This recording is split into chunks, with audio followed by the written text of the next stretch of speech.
Hello, today's video is going to be about how to use our urge control strategies to try and regain control of our bladder when we have overactive bladder symptoms.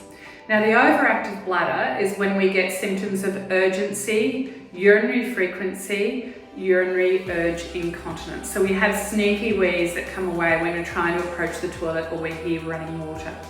So these urge control strategies are designed to dampen down that urge so we can get control back again. So the first of these urge control strategies is perineal or clitoral pressure. So little girls, when they're busting, they stand there and they hold themselves.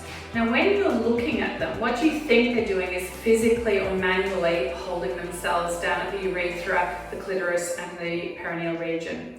But what in fact happens is it reflexly turns that urge off. So when you're walking through Coles doing this, of course, that looks really bad. It looks like you've got a very dodgy bladder. So in Coles, you can cross your legs, and when you've got your trolley here, you can lean into your trolley, and then you can pretend you're looking for the cake mix. And so you look very, very normal. Where's the cake mix? But what you're furiously doing are the rest of these urge control strategies. The next one is when you squeeze your butt. Now your buttock muscles or your gluteal muscles have the same innervation, the sacral nerves feed to the buttocks as they do to the bladder. So when you do a big squeeze here at the glutes, then it overrides or overwhelms that message of the urgent bladder. Similarly, when you curl your toes under in your shoes, that does the same thing. Sacral nerves feed to the sole of the foot, and sacral nerves feed to the bladder. When you do a big muscle squeeze here, it overrides that message to the bladder. Now the last thing we can use is a squeeze of the pelvic floor muscles. Now these are the pelvic floor muscles. They sit at the base of the pelvis, and when you do a gentle contraction here, that can often suppress that urge to go.